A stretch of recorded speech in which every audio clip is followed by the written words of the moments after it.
जो सब ये भी सियालकोट में है। अल्लाह के प्यारों को जी तुम कैसे बुरा समझे। अस्सलामुअलैकुम वरहमतुल्लाहि वबरकातुहू। सुबहानल्लाहि व बिहम्दिही सुबहानल्लाहिल अज़ीम। अल्लाहुम्मा सल्लि अला मुहम्मदिन व अला आलि मुहम्मदिन कमा सल्लैता अला इब्राहीमा व अला आलि इब्राहीम इन्नका हमीदुम मजीद। अल्लाहुम्मा बारिक अला मुहम्मद व अला आलि मुहम्मद कमा बारकता अला इब्राहीमा व अला आलि इब्राहीम इन्नका हमीदुम मजीद। आज 18 अक्टूबर 2025 है। कल एक खुतबा जुम्मा में रब्बी साहब ने जो तवज्जो दिलाई कि हर नमाज जब इंसान पढ़ता है तो उसको ये कोई पता नहीं होता कि अगर ये उसकी ज़िंदगी की शायद आखिरी नमाज है, अगली नमाज पढ़ने की मोहलत उसको मिलनी है या नहीं मिलनी है। और दूसरा उन्होंने ये भी तवज्जो दिलाई कि हमारे जमात अहमदिया में लोगों को तवज्जो दिलाने के लिए, एहसास दिलाने के लिए या बाज़ चीज़ों की आदत डालने के लिए, बाज़ औक़ात इंसान आदतन भी एक चीज़ शुरू करता है और फिर उसके बाद वो उसका आदी हो जाता है। लेकिन अगर कोई चीज़ आदतन शुरू की जाए जो नेकी की तरफ लेके जाए, इंसान की जो बका है उसका ज़रिया बन जाए, तो वो आदत बहुत अच्छी है। अब ये नमाज मस्जिद में जाके पढ़ना, यूरोपियन ममालिक में जहाँ हम आबाद हैं, यहाँ बाज़ औक़ात मसाजिद से इंसान 10, 20, 30 किलोमीटर दूर रहता है और बाज़ औक़ात 1 किलोमीटर के फासले पे भी रहते हुए इंसान जो है वो मस्जिद में नहीं जाता। ये तो अब हर इंसान के ईमान और तकवा की बात है कि उसको खुदा ताला के हजूर हाजिर होने में कितना मज़ा आता है।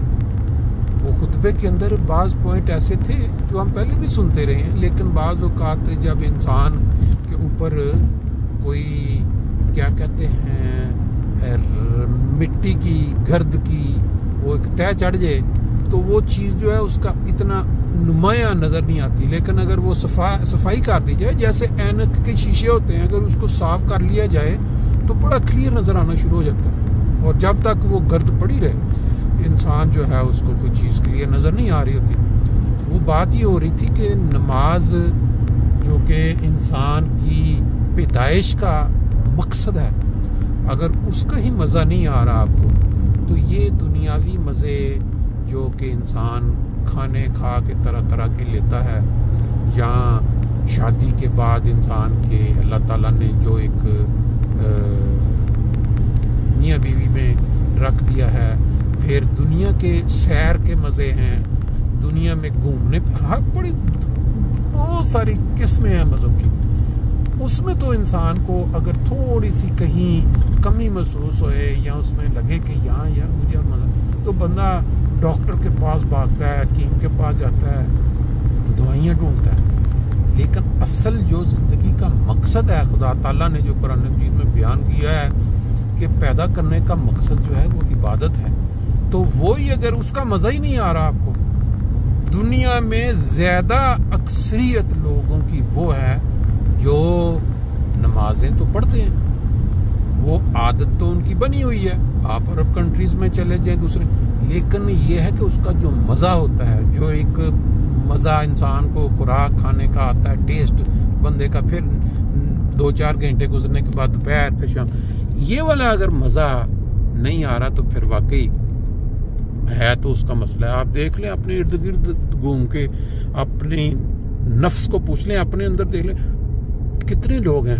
जिनको वो नमाज का असल मज़ा, जो रूह जो कि हज़रत मसीह अलैहिस्सलाम, जो आज हज़रत मोहम्मद मुस्तफ़ा सल्लल्लाहु अलैहि वसल्लम के बताए हुए इमाम मेहदी आज के दौर के इमाम हैं, उनके जो अल्फाज कल खुतबे में आपने सुने, नमाज के ऊपर उनके जो अल्फाज हैं कि जिस शख्स को नमाज का पता नहीं है, नमाज का उसको कोई टेस्ट, कोई ये उसके दिमाग में ये चीज़ नहीं कि नमाज में पढ़ रहा हूँ, इसका मकसद, इसका मज़ा, इसकी जो उसके लिए जो तड़प है खुदा को हासिल करने को नहीं है, तो उसको वाकई फिर फिक्र करनी चाहिए। उसके लिए बड़ा फिक्र का मुकाम है।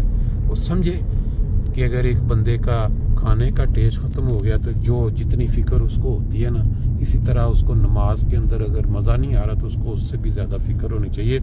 मस्जिद करीब आ गई है तो हमारा वो बचपन का शौक़ जो हम रवा में पूरा किया करते थे उसको थोड़ा दोहरा लेते हैं, बाकी फिर सैर में।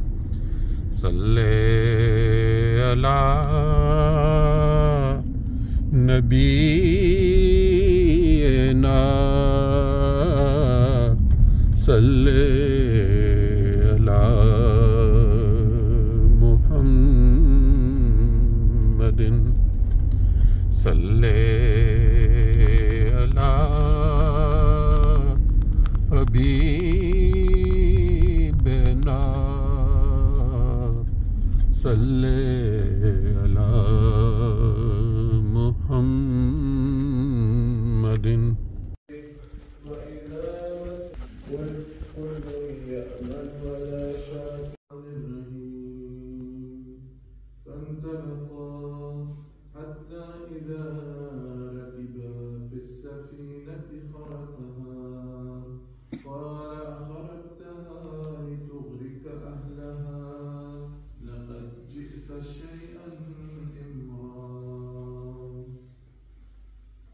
फिर वो दोनों वहां से चल पड़े, यहाँ तक कि जब वो कश्ती में सवार हुए तो उस खुदा के बरगजीदा ने उसमें शिगाफ कर दिया।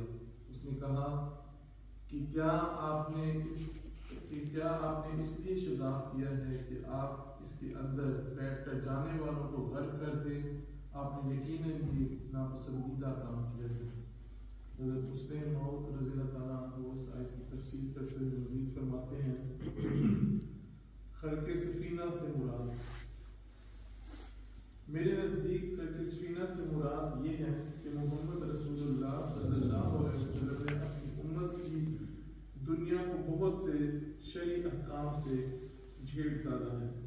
मसलन अव्वल ज़कात का हुक्म दिया है जिससे माल कम होता है, फिर सदक़ात का हुक्म दिया है, फिर सूद से मना करके दौलत को नुकसान पहुँचाया है, फिर विरसे का हुक्म देकर माल को तकसीम कर दिया है और दौलत को बढ़ने से रोक दिया है। गोया दुनियादारों की निगाहों में अपनी कौम को दुनियावी जिंदगी तबाह कर दी है और न्योकारों की निगाह में कौम को दुनिया की मोहब्बत के बद असरात से और कौम को उमरा की गुलामी से बचा दिया है। ये तालीम मूसी सिलसिले के लोगों पर सख्त गिरा गुजरती है, यहूद पर और नसारा पर भी, क्योंकि गो नसारा मुंह से तो यही कहते हैं कि सुई के नाका में ऊंट का गुजर जाना आसान है, लेकिन दौलतमंद का खुदा की बादशाहत में दाखिल होना बहुत मुश्किल है। लेकिन अमल उनका ये है कि उनके ममालिक के सब क़वानीन दौलतमंदों के अमवाल बढ़ाने में उम्मीद हैं। ज़कात का कोई हुक्म उनमें नहीं, सूद की खुली इजाज़त है, जोई की इजाज़त है, जायदाद को बहुत से वरसा में तकसीम करने का कोई हुक्म नहीं। बहुत से उमरा अपने बड़े बेटों को दौलत सुपुर्द करके खानदान की दौलत को बढ़ाते जाते हैं। इसी तरह इनकी शरीयत में मजदूरों के हकूक़ की हिफाजत नहीं, हालांकि इस्लाम ने इसके लिए भी कवायद मुकर्रर किए हैं ताकि चंद उमरा गुरबा को गुलाम बनाकर अपने अमवाल ना बढ़ाते रहें। इन इम्तियाज़ात की वजह से यहूद और नसारा इस्लाम में दाखिल होने से कतराते हैं और समझते हैं कि इस्लाम ने कौम को गर्क करने की राह खोली है।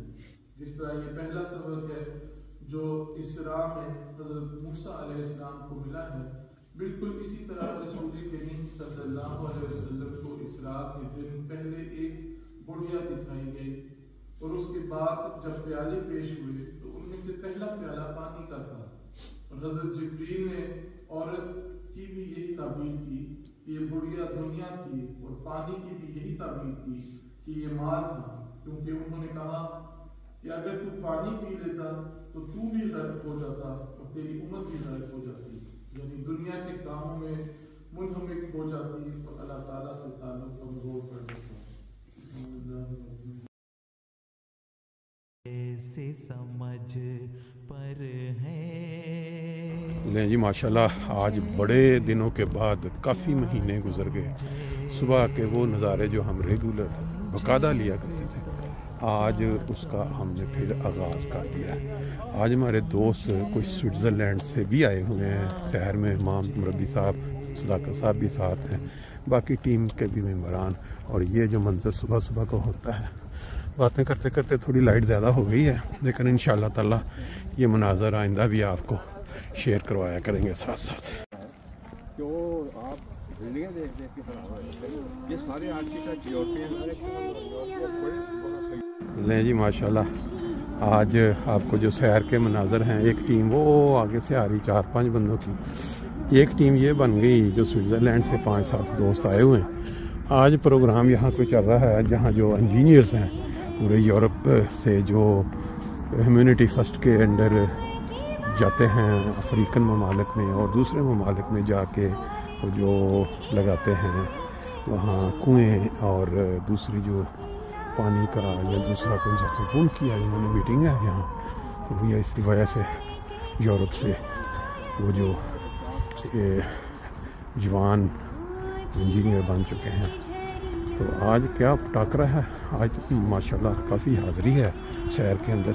फजर की नमाज की जो बरक़ात हैं उसकी क्या बात है, सुबह सुबह फ्रेश दिमाग ताज़ा, जो भी इंसान ने सोचना है आइडियाज़ वो सारे के सारे चलते हैं। क्या बात है, क्या बात है जी, टाकरा भी हो गया है, आधी टीम दूसरी टीम के साथ रास्ते के अंदर चलते चलते। ये है सुबह की सैर के फायदे माशाल्लाह जी। ये वो चेहरे कोई स्विट्ज़रलैंड से हैं, कोई जर्मनी से हैं, और सैर व तफरीह बेहतरीन। अंदर कौन का चीज गए एक तो जर्नल रहंदा सी और ये भी रहंदा नहीं नहीं आज तो माशाल्लाह 10-11 बंदे वो इकट्ठे हो गए बाई चांस कि आज प्रोग्राम कुछ चल रहे। और फिर ये है कि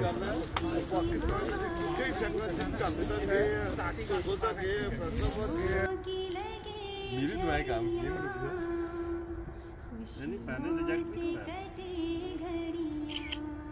एक और